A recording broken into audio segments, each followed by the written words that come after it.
Probably one. Hey, podcast listeners, Ria Wong with you once again with Nonprofit Lowdown.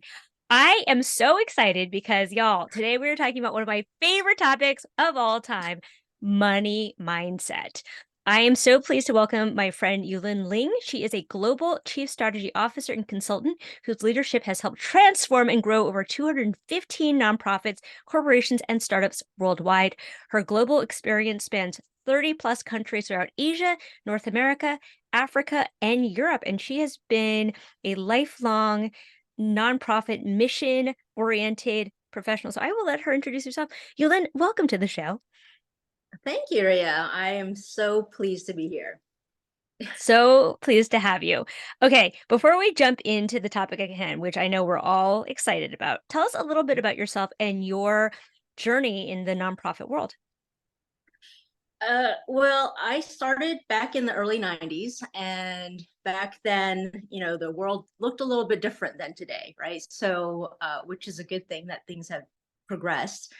But at the time, I went to Mount Holyoke. I was the first person in my family, an immigrant family, to go away to college. So my mom had a second grade education. They grew up extremely poor in China and were peasant farmers there, and fled into Hong Kong. And my father, in order for him to have an education, he actually took a boat to Jamaica from Hong Kong to work in his uncle's factory and be able to send some money home while he's going to school. And so that really motivated me. My entire life, we grew up working in our family's restaurant. I started working when I was 5. My siblings did similarly.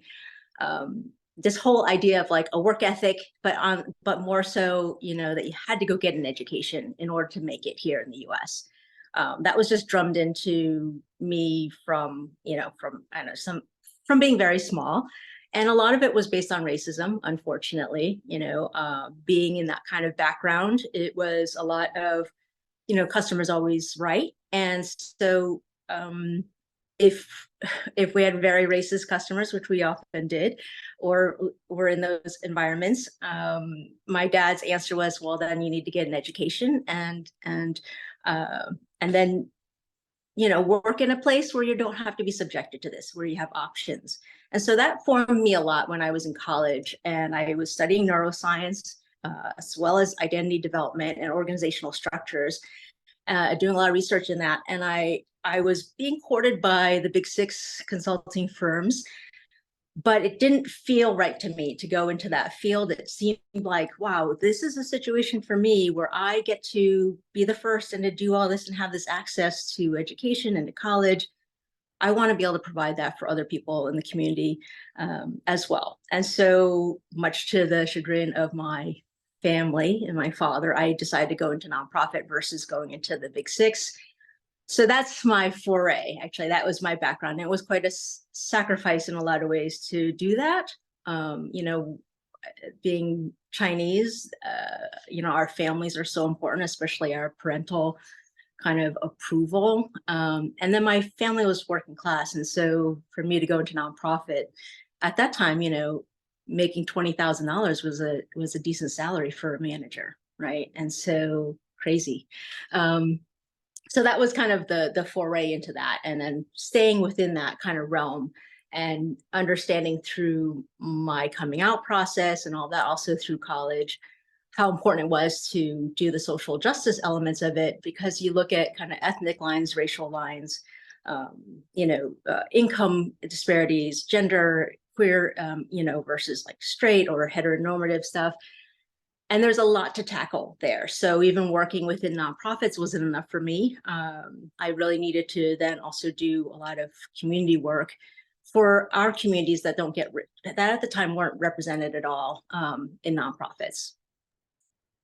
Okay, so I'm gonna like double click on all of that because I have a very similar kind of background coming up as a Chinese American person, and this idea of like you just have to work hard and like put your head down and don't like, don't make waves, don't ask for a raise, just work harder. So talk to me about Mm-hmm. how you got to a place where talking about money mindset and financial freedom became part Mm-hmm. of your purpose.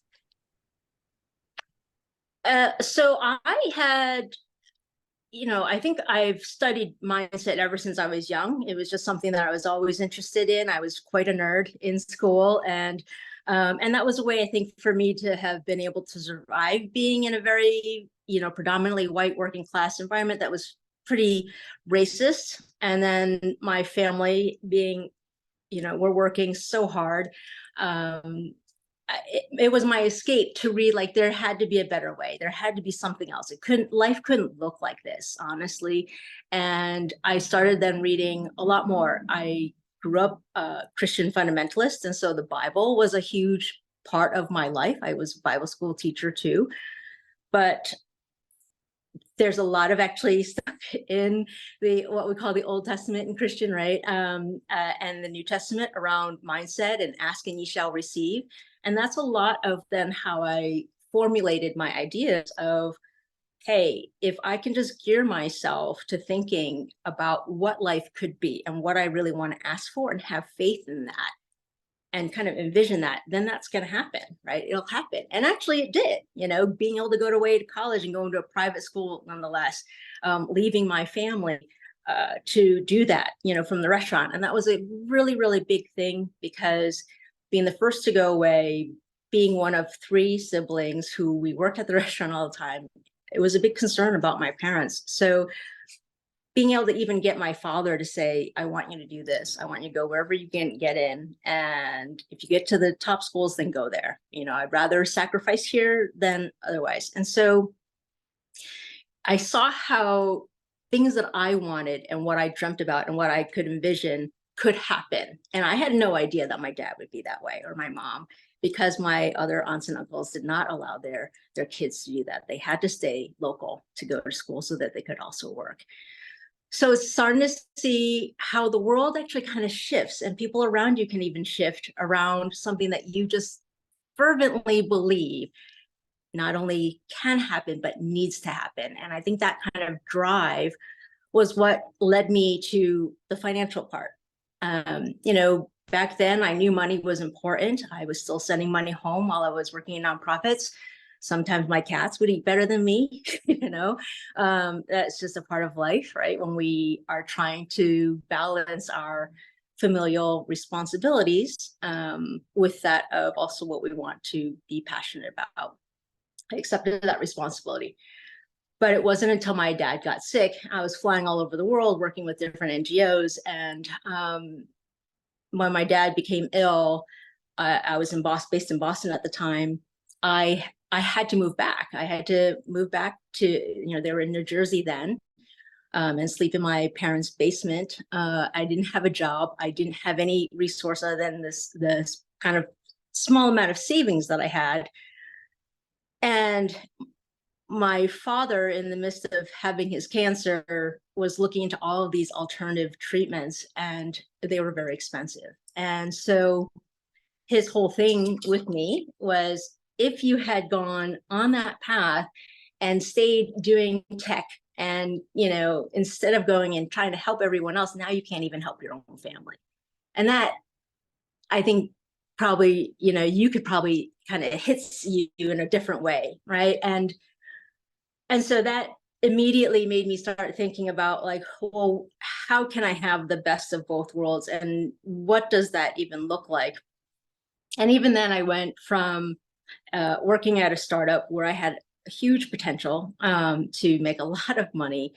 I missed being in nonprofits, and so I went there, again, much to my father's disappointment.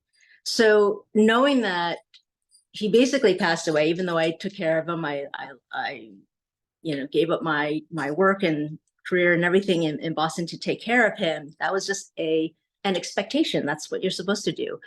And to start over and to start over in New York City, it was challenging, but I was still able to do it. I kind of had faith that I took care of him, and that was what I had to make amends with. But then a couple of years later, our parents' restaurant burned down.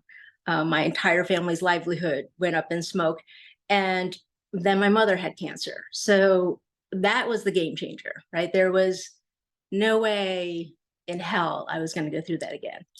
And it still brings up a lot of stuff for me, but it made me then realize that money is important. Money is not something that, hey, the most important thing is doing good in the world and making the world a better place for everyone. No, if you can't make the world a better place in your own home, that makes it really, really hard to do anything else. And I was devastated.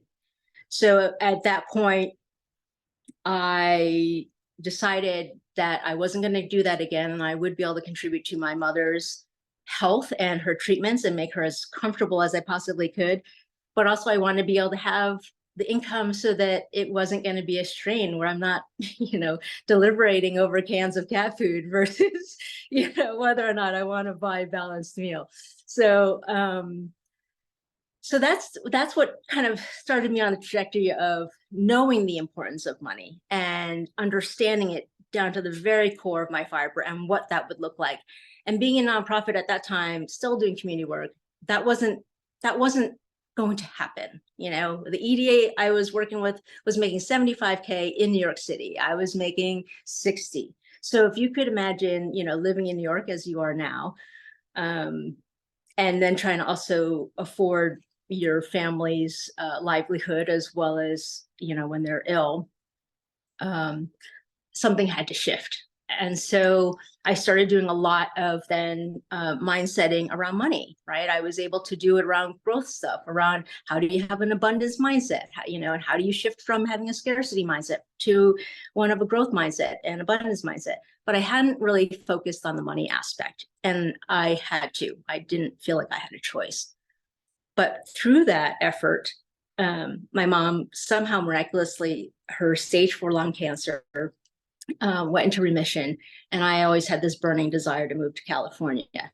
So again, no job. I didn't really know a lot of folks here except for one of my BFFs who allowed me to have a place to stay while I, bought a one-way ticket and moved out here. And I basically said to myself, and I prayed to God around this.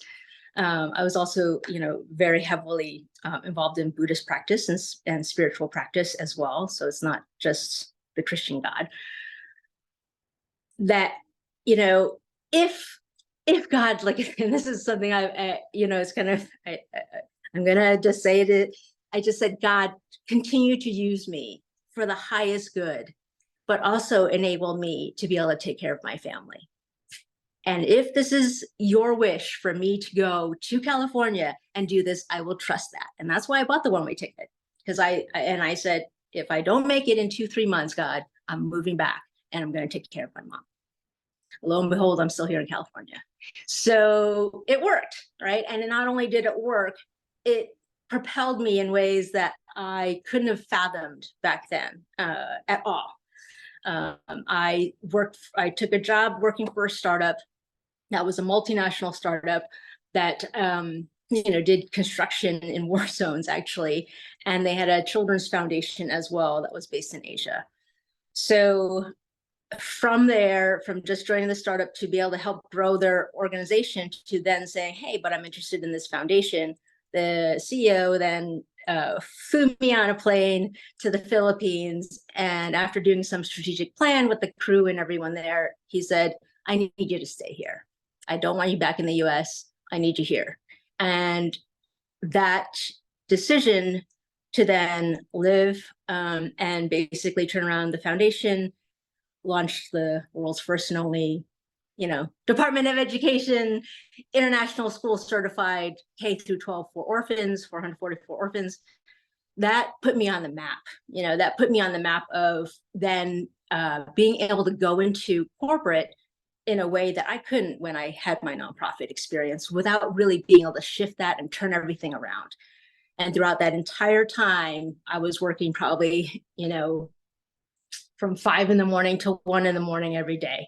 My team was working 6 days a week as well. So not as much, but certainly that's the effort it took. And being able to show that my wherewithal, my skills and talents that had worked so well in nonprofits also could translate for this, startup that is, multinational, as well as this foundation, and to prove myself to all of them, that none of them had a nonprofit background. And so when I came back, Yeah, sorry, Mhm. can I just pause you there? Because I feel like there's so many like nuggets that I Yes, just I'm want to make sorry. sure that we This pull is, out. No, I no, no, didn't no. mean to Like get this is no, right. this is really good. So a couple of things I just like want to pull out because I feel like folks in the audience and myself in particular resonate so much with this idea of like you have to work hard, you're gonna have to work to grind yourself down, work to sacrifice yourself, right? And this sort of like precariousness around finances, which Mhm. I want to talk about scarcity mindset too, because I think, in my own life, I've seen the ways in which changing my mindset has really yielded some incredible outcomes. Like this idea of what if I'm wrong? Like, what if I'm wrong about the way the world is? What if I'm wrong that people aren't generous? What if I'm wrong that money is scarce, right? What does that mean? So let's get into the mindset stuff because I think that's so interesting. First of all, let's get into definitions. Like, what do you mean when you say mindset, and in particular, money mindset? So we actually all have a mindset already, whether it's intentional or, whether it's conscious or subconscious, right? We grow up in environments that really form our views and our choices. So if we take that kind of mindset, scarcity mindset also comes a lot from our environment. And so there's a kind of thinking that your environment kind of influences how your thought processes work, right? And what your understanding and choices of the world look like, and then, move you forward into adulthood.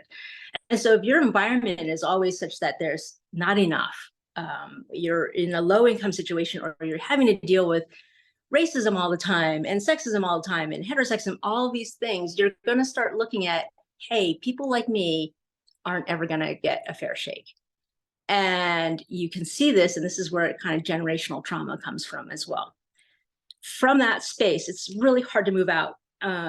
And it could pertain to money, it could pertain to your career, it could pertain to relationships, it could pertain to a lot of things.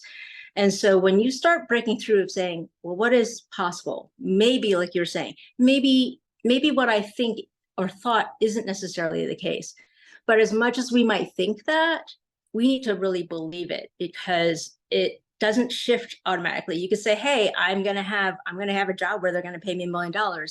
You could think then, you could have hope for it, you could believe it, but until that $1 million check comes in your hand, it's not real to you, right? But you have enough instances, when you have enough instances where you start believing in the what if this is possible, what if it can happen, let me see, and I'm going to be open to it, I'm going to be open to it, because I'm going to suspend my judgment.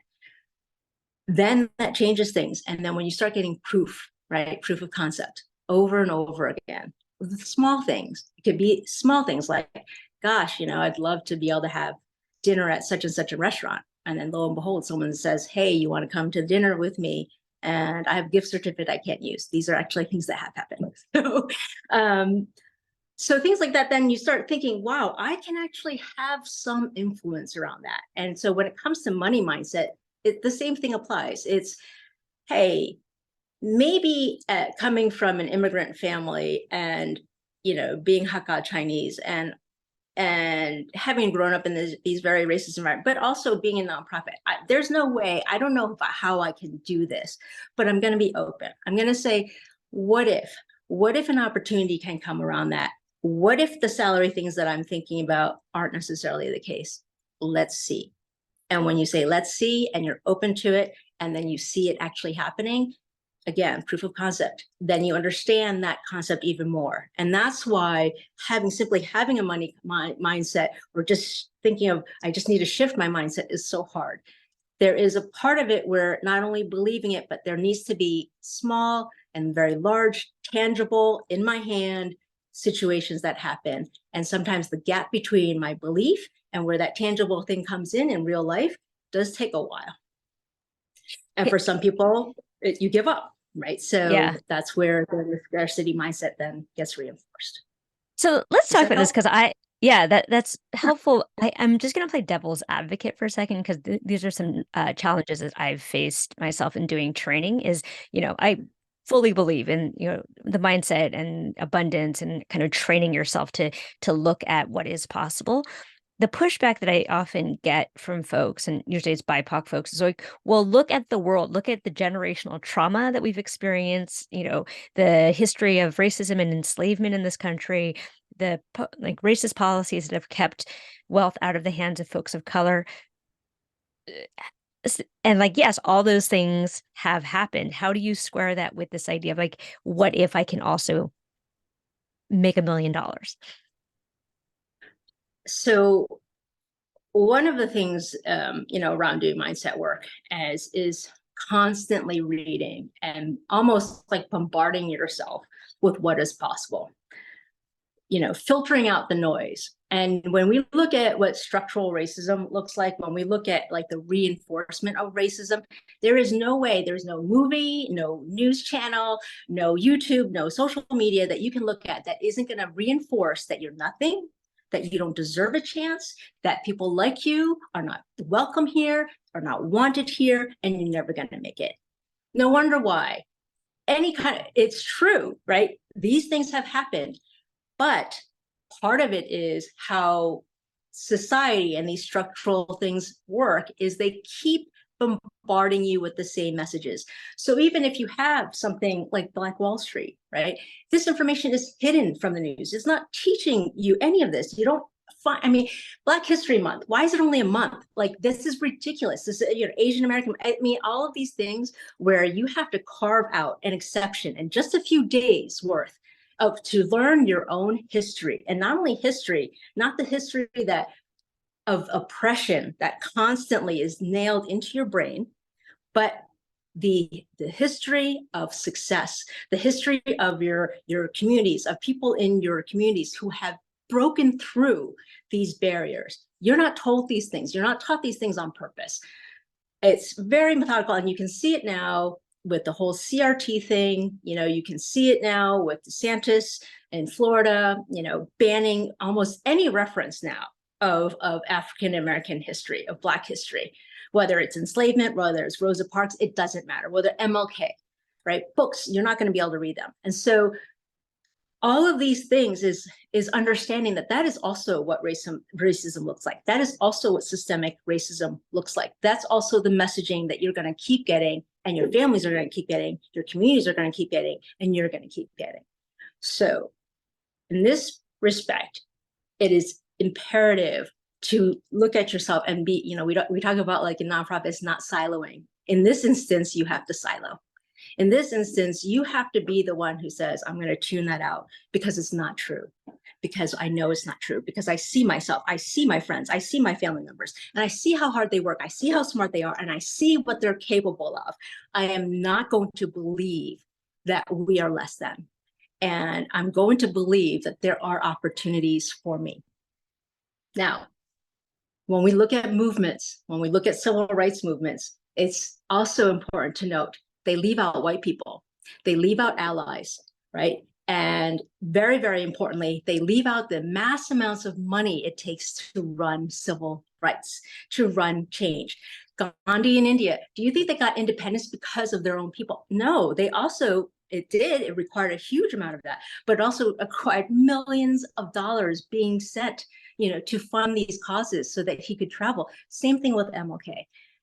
Same thing with our movements, any of the movements that we're talking about, when we're talking about LGBTQ rights, or we're talking about Asian American stuff, it requires allyship, it requires funding, it requires money, but that's stripped of the narrative. So we get pitted more and more constantly, it's us against them. And then not only that, but even within our communities, it's us against other communities of color. And then even within that, it's our own communities, that are then pitted against each other as well. And that is the cycle. That is the wheel that keeps this going. And so when we think about, for instance, Viktor Frankl, right? Your mind is the only thing that they cannot control. And when they can control your mind, they have you. And so that is also something to really keep them. It's very hard to have the faith, and that's why faith sometimes is so important. Faith in anything, it's not non-denominational, but that's a lot of law of attraction as well, and other things that take a very long time to go into in some ways. But I just want to kind of reinforce, no matter what is around you, and you could be in a cyclone, and a lot of us are, there has to be the inherent belief that something's going to change, and hell or high water, it's going to happen, and it's going to happen with me. Well, and I thought also love what you're saying about what you pay attention to, because what you pay attention to is where your energy flows. And so if you're paying attention to the news and like terrible racist things that like politicians are saying and whatever, that's where your energy gets stuck. Whereas I think if you actually, to your point, silo yourself and actually choose to believe and reinforce that belief with inputs that something different and better is possible, like you will start to live in that space. You'll start to, not to get too woo-woo, but like vibrate in that energy. Yeah. Yeah. Talk to me about, and so this is, you'll hear like Oprah, Steve Harvey, all of the folks with whom have broken through will say the same things, right? I know. I always say Oprah. I'm like, when people are like, well, people like, just say Cardi B. Yeah, Cardi B. Like people of color can't like break through. I'm like, Oprah is always my answer. I'm like, Oprah. Like if it were not possible, then Oprah would not exist, right? I think Oprah's the answer to everything. Anyway, not the point. What would you say? So one thing that I have been noticing too when I've been doing these trainings, especially with younger folks, like millennials and Gen Z, is it inevitably gets into this whole conversation of like, well, it's capitalism. Capitalism is the problem. And it is true. Like capitalism has produced some great inequities in the world. And yet, like, this is what it is, kids. Like, like, I don't know what to tell you. So how would you respond to that? Because I'm a pragmatist. I'm like, look, I would love to live in this like perfect utopian socialist world where everyone got exactly what they needed. And like we all sang Kumbaya. Love to be there. We're not there yet. So how do we operate in this world? I think, especially for us, those of us who are in nonprofits, right? We are constantly holding the vision of where it could be. That is our job. Our one and only job in the world is providing hope to everyone else, including the communities that we serve, but also to our board members, also to our funders, also to our donors, of what life could be. We would be very remiss if we don't acknowledge that capitalism fucks things up. Okay, it is. And people will say, oh, but it's great, it's great. No, unfettered capitalism is completely wrong. It is completely wrong. And I will be the first one to raise my hand on that, because it requires a system where you have people who work under you, right? And that's the kind of idea, right? Working for you to amass wealth upwards. It's not about, sharing or distribution of wealth. That's not what capitalism means. So when that's where you start getting, oh, well, that's socialism. So this is where young people, millennials, Gen Z, and those who are after them have it right. It's us who have it wrong. We have been too imbued with ideas that, hey, the system is too big for us to change. It's not going to work. I don't know how we're going to do it. The systems have been changing. The systems have continued to change. When we look at the difference between what happened in the 1960s and 70s and now what's going on, you're seeing the huge backlash because now the movement has been more and more successful, and white folks, or those who are in power, are seeing this. And that's why you're being deluged with even more negativity.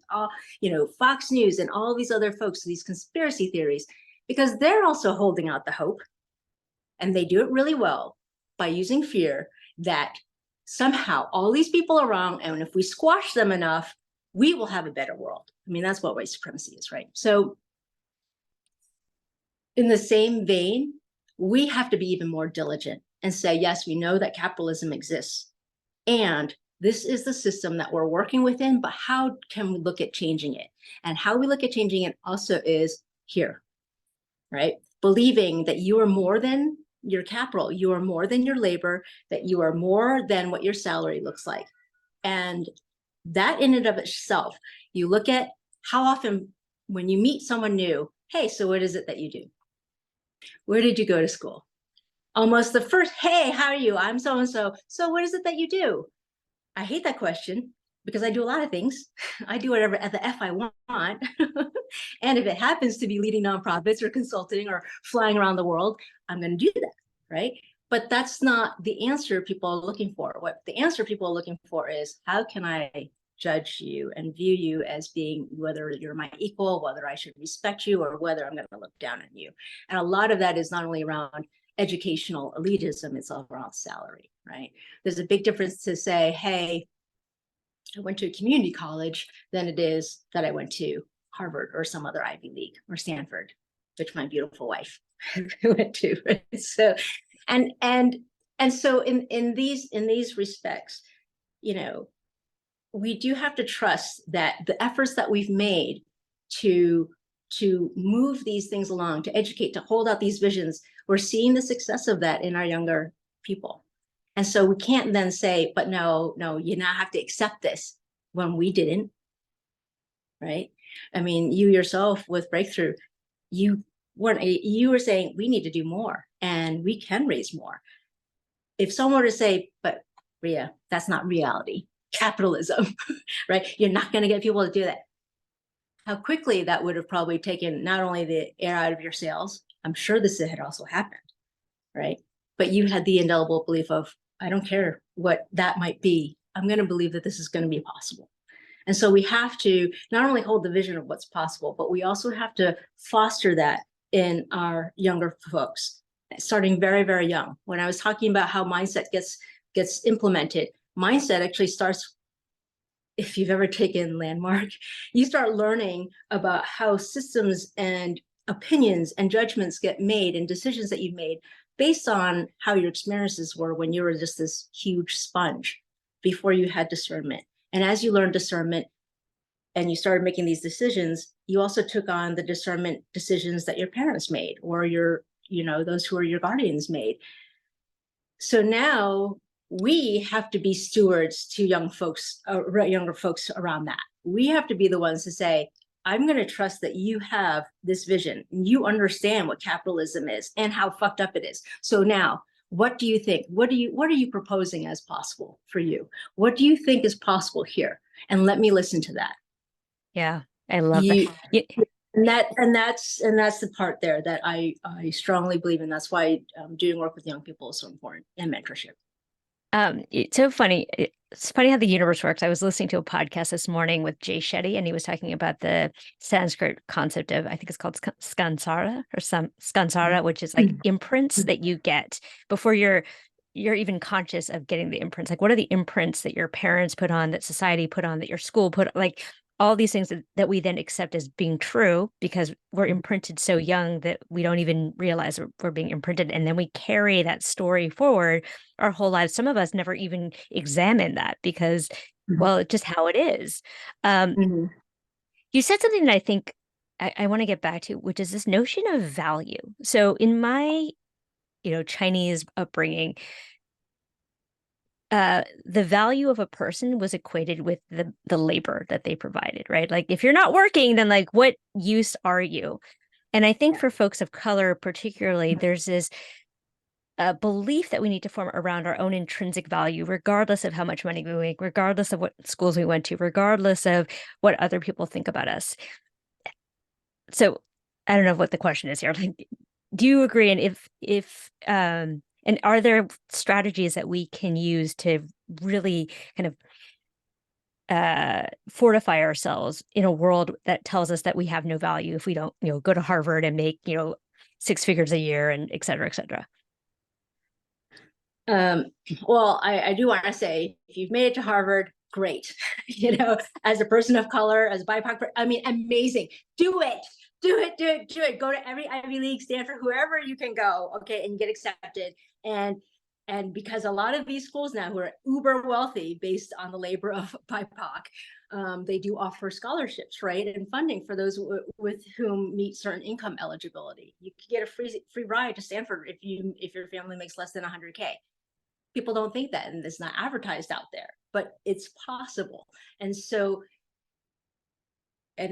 these kinds of things need to be taught. But the other part of it is cultural context.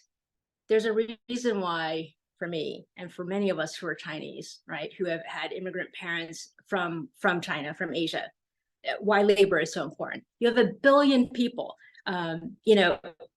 it's a communist country. It's very authoritarian. If you did not provide labor, you died. And that's literally what happened with my own family. So you had no choice because the disparities between the haves and the have-nots were so strong. If you didn't labor and you weren't working and you weren't toiling, you had no worth, because I could just hire someone else or I could just bring someone else. There are no labor laws in the same way that they're here in the US. There are no educational access opportunities the way that they are here in the US. And I'm not in any way disparaging either of these countries. I'm not also promoting either of these countries. But what I'm saying is the cultural context of that. When you learn that if I don't labor, I have no worth, and your government is also honing that in, and your income disparity is so profound, that is going to be the judgment that your family's going to have. And it's going to be ancestral, connections that are going to be fed to you. And so just because we come here to the US, the land of opportunity, doesn't mean that we can rid ourselves of all of that history and understanding of how they made it. I mean, for a lot of our families, they left these countries because there wasn't opportunity, right? Because they couldn't see how there would be a chance. And so they believed in this dream. And so if you want to talk about mindset work, that is why you see immigrants and immigrant entrepreneurs doing very, very well, in terms of they have this singular focus in terms of, when we're talking about millionaires and billionaires. I'm not saying everyone does very well. I'm simply saying that singular drive and focus is what contributes to that, and that belief in the dream, whether it's true or not. For our generations, we could see it's not the dream that they thought it was, right? But when you're in there and you're starving and you're looking at the survival of your family, anything looks better than that. So this is where understanding cultural context, understanding where our families, our parents, our great parents, our great grandparents, where their stories were learned and told and what had to happen. And so this is where when we're talking about kind of ancestral trauma, things that kind of come down to you, is important to understand that. Because if you don't have that understanding and you think, oh, my parents just want me to work all the time, and they just want me to make as much money as possible because of blah, blah, blah. Yes, it's true. But also understand that we can also allow a little bit of compassion for them because of how they grew up. And then in turn, we can allow a little more compassion, and I would hope a lot more compassion for ourselves, and understanding why we grew up in these situations. And as that bridge, it takes more work for us to change that, right? So a lot of compassion is necessary there. Okay, last question, because we could talk forever. And actually, I'd love to do a part 2 so we can talk about the systemic changes, but right now, focusing on the personal changes. So I know that lots of folks, including your lovely wife, listen to this podcast, and they are fundraisers of color. Mm-hmm. And I know a lot, I've heard, been in conversations with people around feeling burnt out when having to navigate this predominantly white philanthropic space, Mm-hmm. that they're talking to older white people who, may, there are microaggressions, sometimes there are macroaggressions. And so I'm curious about how you might advise fundraisers of color who are sort of face to face with these systemic problems and these stark income disparities every day. So one is the acknowledgement that it's true. And when we look at capitalism, we understand why philanthropy is a part of that, and when we look at what that system is when it is predominantly white, straight men and women of wealth who are determining what ought to be acceptable to be funded in our communities of change. There's no way that that's going to be possible, right? And so, when Audre Lorde made the comment of, not the comment, she wrote, about, the master's tools, right? It wasn't just about that. It was also, who are the voices that are being listened to as a Black lesbian woman, and knowing that in this space, this white feminist space, that Black women were being tokenized, but also she's the only queer Black woman who's even allowed to tiny bit of space to be able to speak at a conference. We're not listening to enough of those voices, even in our nonprofits. We look at folks as constituents, right? We look at folks as, oh, well, we need help. And so the shift around that is our voices are important, but also understand that we are the gap, we are the bridges between our constituents and our communities and this white wealth world. So what is important when we're in that bridge? Understanding, again, cultural context, and also very, very important, cultural fluency, wealth fluency. This is also another language that we have to learn if you haven't grown up with it and you haven't spoken it.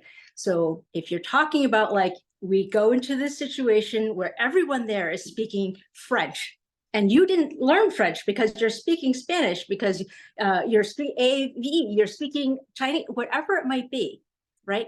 To speak French, you have to diligently learn, you have to be in these environments, and you almost have to immerse yourself, right? But what I mean by that is when we have wealth all around us and we self-censor ourselves from being in these spaces because we think we don't belong there, the practice is to start going to these spaces. And what I say for folks here in Boston, go to the Four Seasons right on Market Street and sit at that bar and have a soda. You can afford $5 for soda, most likely, and you might be able to even expense that, right? So that you have comfort now speaking and learning the fluency of wealth and being surrounded by that.